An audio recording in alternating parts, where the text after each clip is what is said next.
তো গাইস আজকে গেম খেলার জন্য যখনই আমার নুব আইডিতে আসি তখনই খেয়াল করি আমার নুব আইডি কোনো একটা গিল্ডে জয়েন হয়ে গেছে। কিছুক্ষণ পরেই খেয়াল করি ওই গিল্ডের একটা প্লেয়ার আমাকে ইনভাইট দিছে।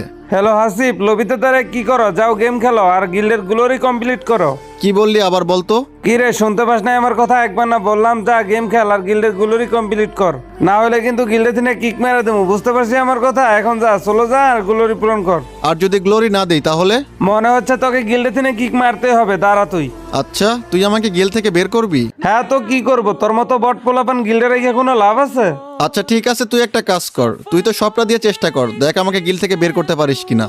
হ্যালো অফিসার, এই হাসিবরে গিল্ডে থেকে কিক করো, এর গিল্ডে রেখে কোনো লাভ নাই। আরে পাগল চুপ কর, কি বলিস এইসব? আরে ভাই বললাম হাসিবরে গিল্ডে থেকে কিক করো। আজকে মনে হচ্ছে তুই শেষ, তুই থাক, আমি গেলাম। আরে এ আবার কই চলে গেল? দাঁড়া, তোকে একবার সোজাসুজি গিল্ড লিডারকে ডেকেই কিক করাবো। আরে ভাই তুই ডাক না, অফিসার ডাক, লিডার ডাক, তোর যাকে ইচ্ছা মন চাই ডাক। হ্যাঁ বল, কি হয়েছে?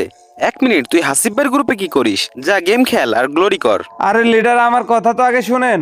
এই হাসিবরে গিল্ডে থেকে কিক করেন, এই গিল্ডের গুলিরি মুলিরি কিছুই দেয় না, এর গিল্ডে রেখে কোনো লাভ নাই। আরে সাবধানে কথা বল, আর একবার এই কথা বললে কিন্তু তোকে গিল্ড থেকে কিক করে দিব। এখান থেকে যা আর চুপচাপ গেম খেল, বেয়াদব পোলাপান। আরে হাসিব ভাই সরি, এসব নতুন পোলাপান তো, তাই আপনাকে চিনতে পারে নাই।